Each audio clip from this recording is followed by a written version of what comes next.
আজি 1 জানুৱাৰী আৰু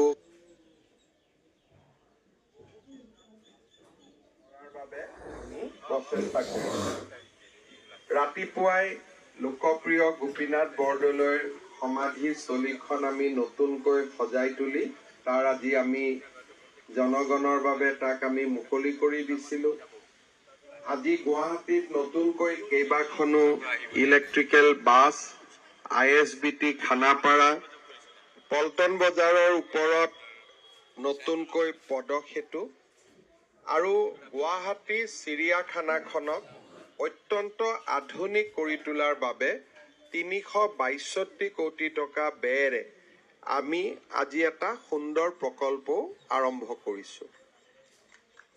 বহু দিনৰ পৰা আমি এটা অনুভৱ কৰি আছিলোঁ যে আমাৰ শ্ৰীমন্ত শংকৰদেৱ কলাক্ষেত্ৰ আমি চৰকাৰী অনুষ্ঠানত ব্যৱহাৰ কৰি থাকোঁ বাবে সাংস্কৃতিক জগতখনৰ বাবে গুৱাহাটীত এটা প্ৰেক্ষাগৃহৰ বহুখিনি অভাৱ আছে।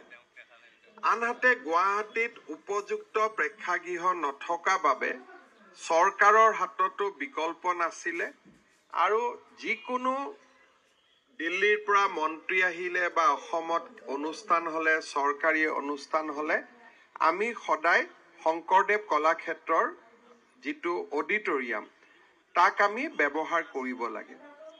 কিন্তু এখন ৰাজ্যৰ ৰাজধানীত এটা সাংস্কৃতিক আন্দোলন বা কৰবাত নাটক, কৰবাত সাংস্কৃতিক অনুষ্ঠান, স্কুল কলেজৰ বাবে বাৰ্ষিক অনুষ্ঠান, যি এটা ভাইব্ৰেঞ্চি বা কালচাৰেল লাইফ এটা আমাৰ থাকিব লাগে, তাৰ বাবে আমাক কেইবাটাও প্ৰেক্ষাগৃহৰ প্ৰয়োজন হয়। আমি কেইটামান সিদ্ধান্ত গ্ৰহণ কৰিছিলোঁ যে প্ৰথম আমি সচিবালয়ৰ ভিতৰতে এটা প্ৰেক্ষাগৃহ বনাম, যাতে গভৰ্ণমেণ্ট অনুষ্ঠানবিলাক আমি কলাক্ষেত্ৰত কৰিব নালাগে, সচিবালয়ৰ ভিতৰতে আমি চৰকাৰী অনুষ্ঠানসমূহ কৰিব পাৰোঁ।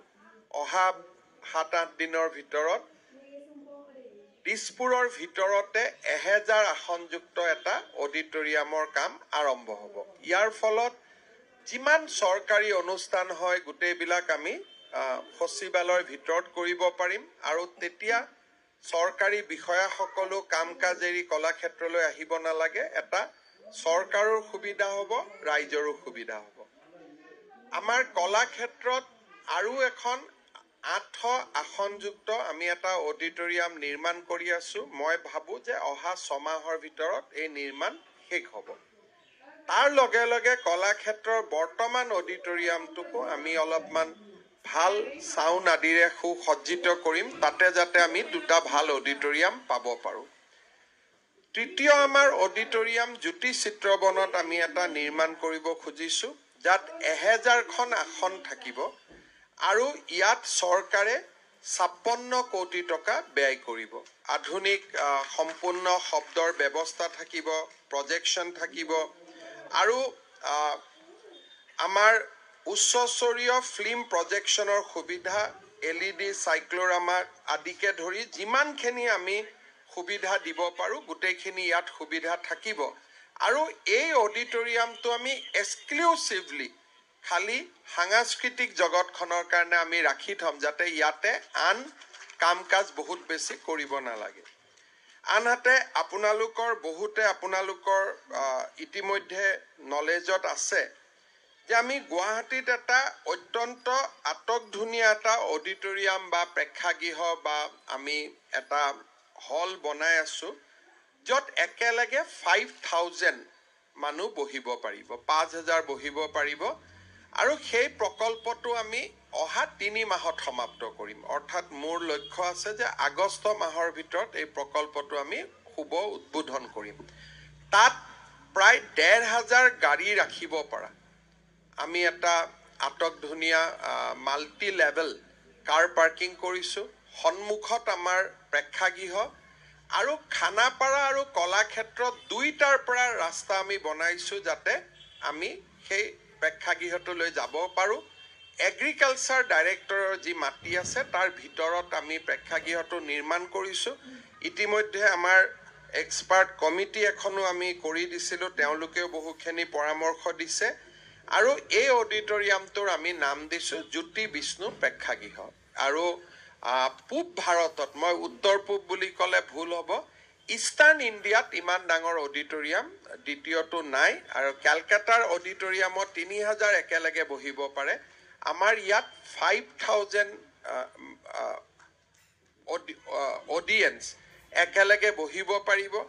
তাৰ লগত সৰু সৰু কেইবাটাও কনভেনশ্যন চেণ্টাৰ থাকিব। আৰু আমাৰ একেলগে অকণমান গেষ্ট হাউচ আদিৰো ব্যৱস্থা থাকিব, যাতে যোন লোক আহে, অতিথি আহে, তেওঁলোক আমাৰ গেষ্ট হাউচত থাকিব পাৰিব। আৰু এটা খুব ডাঙৰ প্ৰজেক্ট এটা আমি গুৱাহাটীত কৰি আছোঁ। 2025ৰ শেষত আমি ইয়াক শুভ উদ্বোধন কৰিম। গুৱাহাটী হাইকোৰ্টৰ সন্মুখত, য'ত আমি এটা কনভেনশ্যন চেণ্টাৰ বনাই আছোঁ, তাত একেলগে 2000 মানুহে বহি যিকোনো কনভেনশ্যন এটেণ্ড কৰিব পাৰিব। তাৰ এফালে চাৰ্কিট হাউচ, আনফালে ষ্টেট গেষ্ট হাউচ, আৰু এটা একেবাৰে নৈসৰ্গিক পৰিৱেশত আমাৰ নতুন দিল্লীত যিটো বিজ্ঞান ভৱন আছে, সেই বিজ্ঞান ভৱনৰ আৰ্হিত, কিন্তু একে কনচেপ্ট নহয়, কনচেপ্টটো বেলেগ, তাৰ আৰ্হিত আমি এই কনভেনশ্যন চেণ্টাৰ বনাইছিলোঁ। কিন্তু তাত অডিটৰিয়ামৰ পৰিৱৰ্তে it will be purely for convention. দৰকাৰ হ'লে তাক 300 চিটাৰো কৰিব পাৰিব, দৰকাৰ হ'লে 600 চিটাৰো কৰিব পাৰিব। গতিকে দেশ বিদেশৰ education conclave, science conclave, exhibition, এই ধৰণৰ কামবিলাক আমি কলাক্ষেত্ৰৰ পৰিৱৰ্তে আমি ব্ৰহ্মপুত্ৰ যিটো আমাৰ নতুনকৈ প্ৰেক্ষাগৃহ নিৰ্মাণৰ কাম চলি আছে, আমি তাতে কৰিব পাৰিম। আৰু গুৱাহাটী চিকিৎসা মহাবিদ্যালয়ৰ অডিটৰিয়ামটোৰো পুনৰ উজ্জীৱিতকৰণৰ কাম চলি আছে।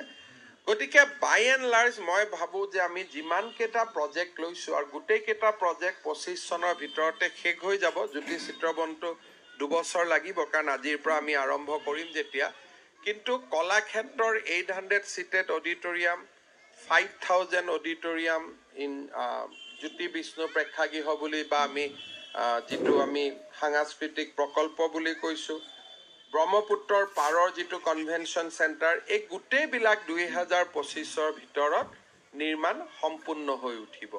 আৰু মই ভাবোঁ যে এই গোটেইবিলাক সম্পূৰ্ণ হৈ গ'লে আমাৰ গুৱাহাটীৰ অন্ততঃ কলা কুশলী শিল্পী, বিশেষকৈ স্কুলসমূহৰ এনুৱেল ডে, বিভিন্ন ধৰণৰ অনুষ্ঠান পতাৰ কাৰণে কলেজ উইক, যিটো আজিকালি আমাৰ বহুত আমি কম্প্ৰমাইজ কৰিব লাগে, তেতিয়া আমি কম্প্ৰমাইজ নকৰাকৈও আমাৰ কাম কাজখিনি আমি কৰিব পাৰিম।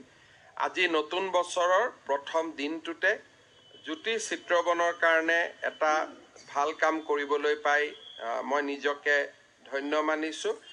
আৰু আশা কৰিছোঁ যে আমি এই ধৰণে আমাৰ যিবিলাক ইনফ্ৰাষ্ট্ৰাকচাৰেল ডেফিচিয়েঞ্চি আছিলে বা অভাৱ আছিলে, আমি লাহে লাহে দূৰ কৰি গৈ থাকিব পাৰিম।